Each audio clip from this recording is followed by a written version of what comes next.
Ukoliko u tuzi podignem oko srca svoga Bogu, ma gde da se nalazim, čovekoljubac istog časa odgovara na moju veru i molitvu.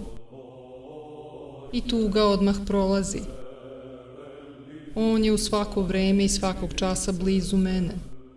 Njega ne vidiš, ali ga živo osjećaš srcem. Tuga je smrt srca. Ona je otpadanje od Boga.